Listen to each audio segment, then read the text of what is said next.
हनुमान जी में अतुलित बल है, तभी तो वह एक बार उड़े तो बिना विश्राम किए समुद्र लांघ गए। महर्षि वाल्मीकि ने लिखा है, अन्य सभी रामायणों ने भी कहा है कि हनुमान जी आकाश मार्ग से ठीक वैसे ही जा रहे थे जैसे राम जी का बाण जाता है। तुलसीदास जी ने लिखा, जिमि अमोघ रघुपति कर बाना, एही भांति चलेउ हनुमाना।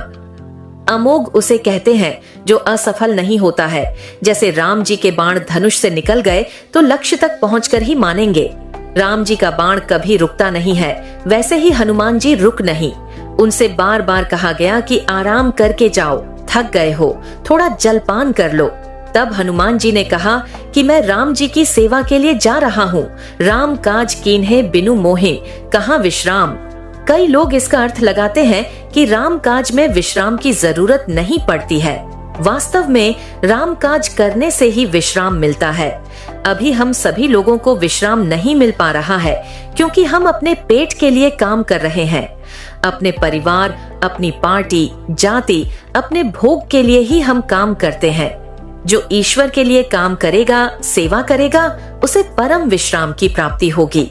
हनुमान जी ने मैनाक को बस छू दिया और कहा कि मैं विश्राम नहीं करूंगा।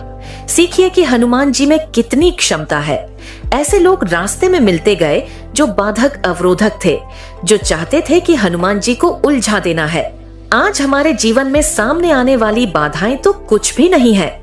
सोचकर देखिए, हनुमान जी जैसे भक्त के मार्ग में कितनी बाधाएं आई थीं।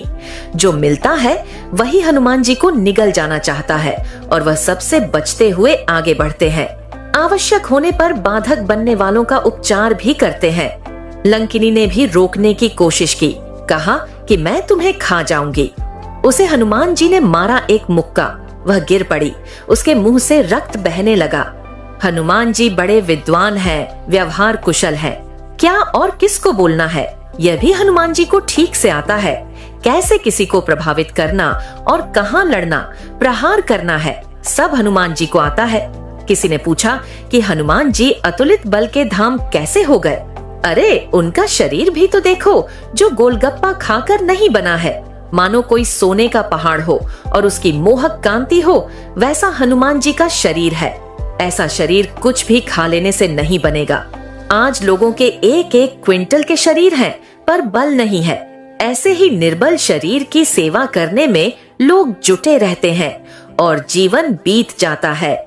यह समझना चाहिए कि हमें यह मानव शरीर सेवा और सत्कर्म के लिए ही मिला है।